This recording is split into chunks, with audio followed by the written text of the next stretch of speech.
상반기 지속된 지역 경기 둔화 현상이 하반기에도 이어질 전망입니다. 기업들은 경기 회복에 걸림돌이 되는 각종 규제 해소와 제도 개선, 정책 전환을 요구하고 있습니다.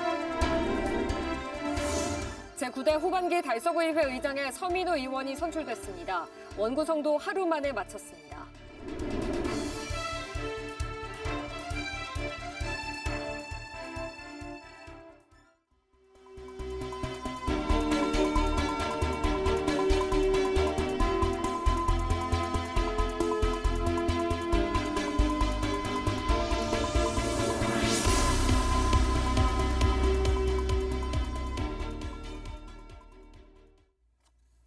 시청자 여러분 안녕하십니까? BTV 대구 뉴스입니다. 첫 소식입니다. 중구의회 후반기 의장단 선거에서 사회적 물의를 빚은 인물들이 모두 의장단에 당선된 건 누가 출마하는지 전혀 알 수 없는 이른바 교황식 선출 방식 때문입니다. 초등학교 반장 선거보다 못하다는 비판을 받아온 방식인데요. 대구 지역 9개 의회 중 3곳이 아직도 이런 교황식 선출 방식을 채택하고 있습니다. 김민재 기자가 보도합니다. 후반기 의장단 선거가 치러지는 대구 중구의회 본회의장. 회의장 안으로 들어가는 문이 굳게 닫혀 있습니다. 의장단 선거를 무기명 투표로 한다는 이유로 모든 방청객들을 본회의장 밖으로 나가게 한 겁니다. 선거 과정조차 비공개하면서 누가 출마했는지, 누가 몇 표를 얻어 당선됐는지 외부에서는 전혀 알 길이 없습니다. 선거는 별도의 후보 등록이나 정견 발표 없이 각자 지지하는 의원을 적어내 가장 많은 표를 얻은 사람이 당선되는 이른바 교황식 선출 방식입니다. 누가 더 나은 후보인지 자질과 능력을 검증하는 절차는 없습니다. 초등학교 반장 선거보다도 못하다는 비판을 받아온 방식으로 의원 7명 중 4명이 서로 뜻을 모아 의장단을 꾸린 것으로 보입니다. 대구시 의회를 비롯해 대구 10개 지방의회 중에서 여전히 이런 교황식 선출 방식을 채택하고 있는 곳은 중구의회와 남구의회 그리고 동구의회 3곳입니다. 나머지 7개 의회는 후보 등록을 하고 정견을 발표한 뒤 선거를 치르는 후보 등록제를 채택하고 있습니다. 이거는 지방의회라는 민주주의의 어떤 입법기관이거든요. 입법기관 자체에서 이런 반민주적 방식으로 한다는 자체가 저는 좀 문제가 있다 생각하고, 사실은 그 어떤 의회나 제도나 민주주의가 발전할 때는 투명성들이 어떻게 계속 강화되는 게 원칙이거든요. 근데 이건 의장 선출 방식의 그런 불투명을 의지하는, 그리고 짬짬이 의존할 수밖에 없는 이런 방식이 계속 유지되는 자체가 이 민주주의가 성숙하지 못했고 지방 자체가 여전히 퇴행의 과정에 있다, 이렇게 평가할 수 있습니다. 여전히 구태를 벗어나지 못하고 있는 일부 지방의회 의장단 선거. 깜깜이 선거와 깜깜이 투표로 지방의회의 신뢰를 스스로 무너뜨린다는 비판을 받고 있습니다. BTV 뉴스 김민재입니다. 제9대 후반기 달서구의회 의장에 재선의 서민우 의원이 선출됐습니다. 지난 전반기 때와 같이 하루 만에 원구성을 마쳐 달라진 의회 분위기를 이어갔습니다. 천혜열 기자가 전해드립니다. 서민우 의원 12표, 이선주 의원 11표, 기권 1표입니다. 제9대 후반기 달서구의회 의장에 서민우 의원이 선출됐습니다. 재선 의원으로 죽전동, 장기동, 용산 1동, 용산 2동 출신입니다. 9대 전반기 때 김해철 의장님께서 의회 소통과 단합을 많이 얘기를 하셨기 때문에 그 부분을 이어서 저는 똑같이 우리 의원님들 24명이 흔들리지 않고 같은 생각으로 같이 가고 싶다는 게 제 생각을 가지고 있습니다. 과정이 순탄치만은 않았습니다. 24명의 달서구 의원들은 1차 투표와 2차 투표에서 3명의 의장 후보 누구에게도 과반을 허락하지 않았습니다. 3차 결선 투표까지 가는 안개 속 승부의 결과는 12대 11, 기권 1표가 승부를 가르는 데 결정적인 역할을 했습니다. 달서구에서는 최연소로 의장이 되었습니다. 그래서 나이가 젊다, 그렇지만은 예의는 바르다라는 것을 가지고 시작을 할 거기 때문에 우리 동료 의원님들께서 나이가 어리다고 행동이 어긋나지 않도록. 서 의장은 평소 어린이와 청소년을 위한 정책에 관심을 갖고 그에 걸맞은 의정 활동을 펼쳐왔습니다. 달서구에 보금자리를 펼치는 신혼부부들에게 웃음이 되고 달서구에서 노년을 보내는 노인들이 행복할 수 있도록 달서구의회가 앞장서겠다는 포부를 밝히기도 했습니다. 요 근래 생기는 도원 고등학교 앞에 골프장 문제라든지 그 지역구 의원들만 이렇게 그 앞에 앞장서서 이렇게 많이 하셨는데 정말 지역에 정말 특별한 일이 있다면 달서구 의회 이름으로 같이 그 동료 의원님들과 함께 할 거고요. 의장 선출과 함께 후반기 원구성도 마쳤습니다.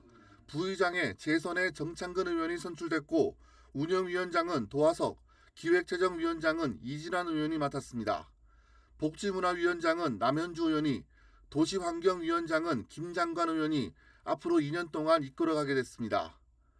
8대까지만 해도 감투 싸움을 하느라 원구성을 차일피일 미뤘던 달서구의회는 지난 전반기에 이어 후반기에도 하루 만에 원구성을 마쳐 이전과는 달라진 모습을 보였습니다.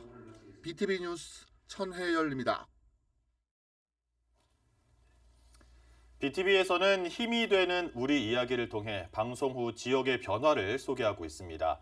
최근 전북 완주군 상관면 주민들은 알턴 2가 하나 빠졌습니다. 지난달 29일 전일환경이 신청한 의료 폐기물 소각시설 입안서를 완주군이 거부했기 때문인데요. 지난 2021년 시작해 3년간 이어진 주민들의 투쟁에 저희 BTV도 힘을 보탰습니다. 주민과 함께한 3년의 기록을 유철비 기자가 정리했습니다. 상권을 후손들에게 물려줄 수 있도록 전일환경은 전주천 상류를 오염시키는 행위를 즉각 중단하라. 조용하던 작은 마을이 발칵 뒤집힌 건 지난 2021년 6월. 지역의 한 민간업체가 인근 주거단지와 초등학교에서 불과 1km가량 떨어진 곳에 의료 폐기물 소각장을 짓겠다고 나서면서부터입니다. 주민들은 현수막을 내걸고 천막을 치며 반대 농성에 돌입했습니다. 전북지방환경청과 완주군청, 세종시 환경부까지 찾아가며 집회를 열었고 급기야 단체 삭발에 나서기도 했습니다. 우리 상관면에 의료 폐기물이 들어오지 않고 또한 우리 완주군에도 이러한 사고 시설이 들어온다면 언제든지 상관면 주민들의 강력한 힘을 보여줍시다. 생업을 뒤로 하고 나선 주민의 투쟁에 먼저 완주군 의회가 반응했습니다. 폐기물 소각장 반대한다! 반대한다! 반대한다! 결국 지난달 29일 완주군은 전일환경이 신청한 소각시설 입안서를 거부했고 사태는 마침표를 찍었습니다. BTV 전주방송은 그간 10여 차례가 넘게 관련한 취재와 보도를 꾸준히 이어갔습니다. 또 지역 정치인을 스튜디오에 초대해 주민의 목소리를 대신 전달하기도 했습니다. 그리고 지역 언론 가운데 유일하게 세종 환경부 청사 앞 집회에 동행하기도 했습니다. 전일환경이 추진하고 있는 의료 폐기물 소각장을 부어라! 부어라! 부어라! 부어라! 상관 의료 폐기물 소각장은 들어설 수 없다 이렇게 말씀을 드리고 저도 좀 감사하다는 말씀을 드리겠습니다. 우선 우리 BTV 뉴스에서 상관 의료 폐기물 소각장과 관련해서 상관 면민들의 뜻과 의지를 잘 전달해 주셨고 거기에 따라서 부결 처리가 된 걸로 보입니다. 완주군 상관면입니다. 거리에 내걸려 있던 현수막은 사라졌고 이제 주민들은 일상으로 되돌아갔습니다. 우리 주민들이 3년 동안 많은 고생을 했습니다. 고생을 했는데 이 좋은 결과가 맺게 돼서 정말 감사하고요. BTV 전주방송국에서 3년 동안 계속 취재를 해주셔가지고 우리 주민들한테 가장 큰 힘이 됐습니다. 이 지역방송에 꼭 필요하다고 저는 생각됩니다. 감사합니다. BTV 뉴스 유철미입니다. 요즘 일회용 컵 대신 텀블러 사용하는 분들 많으시죠? 이제 인천 공공기관에서는 일회용품 사용이 제한됩니다. 다회용기 사용이 의무화되기 때문인데요. 공공기관이 주최하는 행사나 회의에서도 일회용품을 쓸 수 없습니다. 김지영 기자입니다. 인천시청 입구에 설치된 다회용 컵 대여함입니다. 청사 방문객 누구나 무료로 사용할 수 있습니다. 사용 후 반납함에 넣으면 수거 후 살균 세척을 거쳐 재사용합니다. 지난 5월 시청 내에 다회용품 도입을 시작한 인천시. 최근 조례를 개정해 일회용품 사용 제한 규정을 강화했습니다. 가장 큰 변화는 공공기관 내 일회용품 사용 제한 규정을 권고에서 의무로 바꾼 것. 공공기관 입점 업체의 일회용기 사용을 금지하고 다회용기를 사용하는 업체에 대한 재정 지원 근거도 마련했습니다. 이번 조례안에는 내년 1월부터 공공기관이 주최하는 각종 행사나 회의에서도 일회용품 사용을 금지하는 내용도 포함됐습니다. 다만 별도의 예산 수립이 필요한 만큼 올해는 대형 음악축제 등을 중심으로 다회용기 사용을 시범 도입할 계획입니다. 가장 주요한 내용은 그간 인천시 조례에는 공공기관에서 일회용품 사용 제한을 노력하여야 된다라는 권고 규정으로 되어 있습니다. 이것들을 의무 규정으로 바꿔서 내년부터는 공공청사에서 이제 개최되는 행사에 일회용품이 사용되지 않을 수 있도록 강화하였습니다. 하지만 한계도 있습니다. 이번에 개정된 일회용품 금지 조례는 인천시와 시 산하공사와 공단 등에만 적용됩니다. 각 기초지자체와 관련 산하기관에 대해선 다회용기 사용을 강제할 수 없는 만큼 이에 대한 대책 마련이 필요하다는 지적입니다. 그동안 공공기관 일회용품 사용 제한이 권고 정도였는데 이번에 조례 개정으로 의무화되었다는 점에서는 이제 자원순환 정책의 한 걸음 좀 발전된 긍정적으로 평가할 수 있겠습니다. 각 군구에서 또 운영하는 기관들은 의무가 아니라는 점이 좀 아쉽고 앞으로 이 부분을 어떻게 독려하고 의무화할 것인지는 좀 해결해야 될 과제라고 생각을 합니다. 이에 대해 인천시는 군구 행정실적 평가 시 다회용기 사용과 관련된 내용이 포함될 예정이라면서 기초지자체에도 일회용품 사용 제한 조치가 확산될 수 있도록 노력하겠다고 강조했습니다. BTV 뉴스 김지영입니다. 대구 상공회의소가 상반기 경제 동향 보고회를 갖고 상반기 지속된 경기 둔화가 하반기도 반등 모멘텀을 찾기 어려워 계속 이어질 것으로 분석했습니다. 경기 회복에 걸림돌이 되는 각종 규제와 기업 애로 요인을 해소해야 한다는 목소리가 나오고 있습니다. 우성문 기자의 보도입니다. 지역 경기 둔화가 지속되면서 경기 회복을 위한 제도 개선, 금리 정책 등의 전환을 요구하는 경제계의 목소리가 높아지고 있습니다. 대구 상공회의소는 최근 지역 경제 동향 보고회를 열고 상반기 지속된 경기 둔화 현상이 하반기에도 이어질 것으로 전망했습니다. 자동차 부품은 그나마 수출이 늘어날 것으로 예상했지만 정밀화학 수출은 감소하는 등 제조 부문에선 전반적으로 불확실성이 크다고 분석했습니다. 서비스업의 경우 실질소득 감소 등으로 하반기 하방 요인이 더 크고 민간 소비도 고금리 지속으로 더딘 회복세가 예상되는 등 성장 모멘텀이 약할 것으로 전망했습니다. 기업들은 외국인 근로자에 대한 교육 지원, 지방투자 촉진 보조금 제도 개선, 해외 수출 촉진을 위한 해외 인증 지원, 환경 규제 완화 등의 규제 완화와 제도 개선을 요구하고 있습니다. 고물가, 고금리 추세와 내수 위축, 부동산 경기 침체로 여전히 많이 어려운 상황입니다. 기업 지원, 기관 단체장님들께서는 규제와 애로 해결에 적극 힘써 주실 것을 부탁드립니다. 홍준표 대구시장은 신산업 육성과 산업구조 재편을 통한 지역경제 체질 강화, 신공항 건설과 TK통합 등 미래발전 정책 추진으로 지역경제에 새로운 활력을 불어넣겠다고 밝혔습니다. 산업 대개편을 하지 않으면 대구가 앞으로 더 어렵게 될 것이다. 그래서 5대 신산업을 육성을 하고 5대 신산업을 중심으로 대구 경제를 다시 되살리려고 합니다. 그래서 앞으로 10년 동안 대구가 다시 일어설 수 있는 계기를 마련하는 것이 우리 대구 시정의 목표입니다. 대내외 불확실성 증대로 마땅한 경기 반등 모멘텀을 찾기 힘든 하반기 지역 경제. 위기 극복의 활로를 찾기 위한 정책 대안 마련이 시급합니다. BTV 뉴스 우성문입니다. 대가야의 중심지였던 고령군이 5번째 고도로 지정됩니다. 고도는 한 나라의 중심지였고 중요한 역사적 의미를 지닌 지역을 뜻하는데요. 삼국시대 수도였던 경주, 공주, 부여 등과 함께 고도로 거듭나는 고령군은 유적을 복원하고 일대를 정비하면서 주민 지원 사업도 병행하기로 했습니다. 보도에 전복은 기자입니다. 지난달 말 드러난 대가야 궁궐의 성벽 추정지입니다. 한나라의 통치 거점이자 정치 행정의 중심지로 볼 수 있는 지역입니다.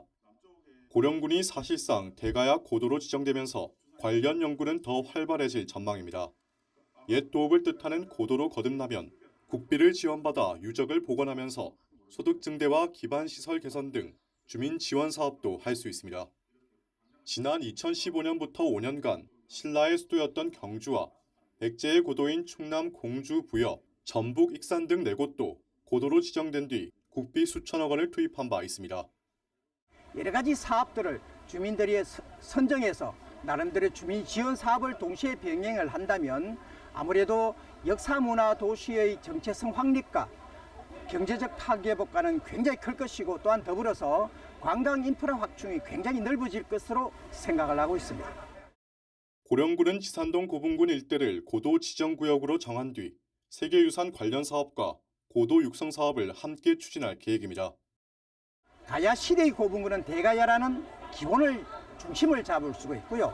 그래서 거점 센터를 고령에 유치할 계획입니다. 고도 사업과 병행한 지산동 고분군과 연계 사업도 충분하게 연계해서 활발하게 진행될 것으로 그렇게 예상하고 있습니다. 국가유산청은 관련법을 개정해 오는 10월 말까지 고령 대가야 고도 지정을 마무리하기로 했습니다. HCN 뉴스 전보글입니다. 무덥고 습한 날씨가 이어지면서 손과 오염된 음식물로 인한 세균 감염이죠. 식중독이 늘고 있습니다. 발열과 설사, 탈수 등으로 건강을 해칠 수 있는 만큼 개인 위생 수칙 준수가 더욱 강조되고 있습니다. 홍하영 기자의 보도입니다.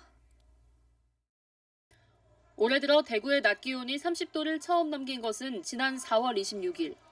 최근 장마가 시작되면서 더위를 식히기는 했지만 예년보다 빨리 찾아온 무더위와 높은 습도까지 더해져 세균 증식으로 인한 감염병 환자가 늘고 있습니다. 전국 약 200군데 기관에서 환자 질병을 표본 감시한 결과 5월 말부터 세균성 장관 감염증, 이른바 식중독에 걸린 사람들이 늘기 시작해 현재 연속 3주간 환자 수가 200명이 넘었습니다. 4월과 5월 100명대를 유지하던 것에 비하면 2배 가까이 늘어난 겁니다. 또 환자 다수에서 살모넬라균과 캄필로박터균이 검출됐습니다. 오염된 음식물, 덜 익은 재료를 섭취하며 감염되는 경우가 많고 감염자 대부분이 설사와 발열 등의 증상을 보입니다. 특히 탈수 증상으로까지 이어지는 경우가 많아 더욱 주의가 필요합니다. 증상이 심하면 병원에서 항생제 치료도 받아야 합니다. 여름철 수인성 식품매개 감염병이 매년 보면 증가하고 있는 추세에 있습니다.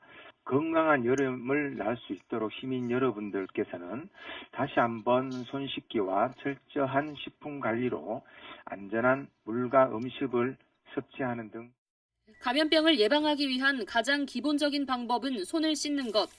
생닭이나 달걀을 만진 뒤에는 반드시 손을 씻고 음식은 충분히 익혀 먹어야 합니다. 또 음식은 상온에 방치하지 말고 냉장 보관해야 합니다. 수인성이나 식품매개 감염병 발생 위험이 높아지는 시기, 개인위생 및 조리위생 수칙 준수가 필요합니다. 헬로티비 뉴스 홍하영입니다. 안동시의 한 양돈 농가에서 아프리카 돼지열병 ASF가 발생했습니다. 올해 전국에서는 5번째, 경북에서는 지난달 영천에 이어 3번째 확진인데요. 돼지 사육두수 141만 마리로 전국 13%가량을 차지하는 경상북도는 추가 확산을 막기 위한 긴급 방역 조치에 나섰습니다. 보도에 서희동 기자입니다. 안동시 남선면의 한 도로에서 경찰이 차량 진입을 통제하고 있습니다. 지난 2일 밤 진입로에서 600m 정도 떨어진 한 양돈 농장의 돼지 폐사체에서 ASF 양성이 확인돼 확산을 막기 위한 조치입니다. 이 농장은 흑돼지 193마리를 사육하는 곳으로 지난달 30일 이후 어미돼지와 번식용 수돼지 등 10마리가 잇따라 폐사하자 정밀 검사를 진행했습니다. ASF 발생에 따라 안동시를 비롯해 인접시군인 영주와 의성 등 6개 시군의 돼지 사육 관련 종사자와 차량 등에 3일 밤 8시까지 일시 이동 중지 명령이 내려졌습니다. 경북도는 3일 해당 농장의 돼지를 모두 살처분에 매몰하고 약품 처리를 마쳤다고 밝혔습니다.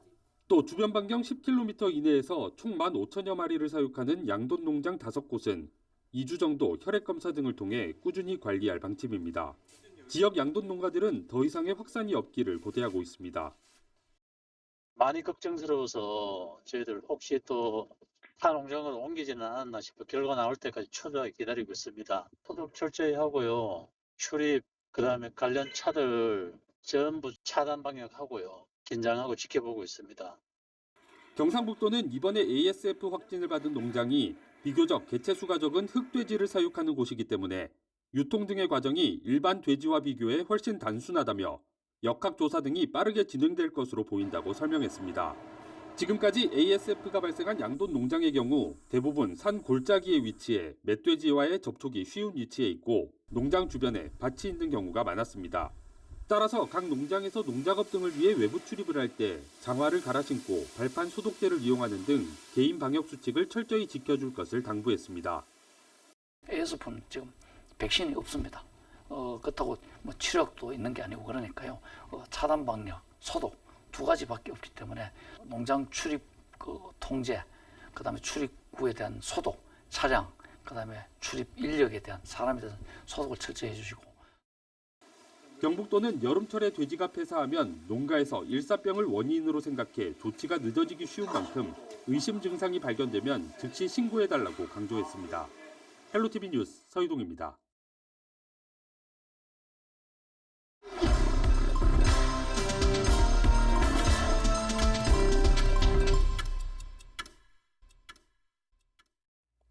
대구 서구의회 후반기 의장으로 3선의 정영수 의원이 당선됐습니다. 정영수 의장은 재적 의원 10명 중 7표를 얻어 앞으로 2년 동안 후반기 의정을 이끌게 됐습니다. 부의장은 비례대표인 이금태 의원이 선출됐습니다. 기획행정위원장은 이규근 의원, 사회도시위원장은 김한태 의원, 운영위원장은 오연환 의원이 뽑혔습니다.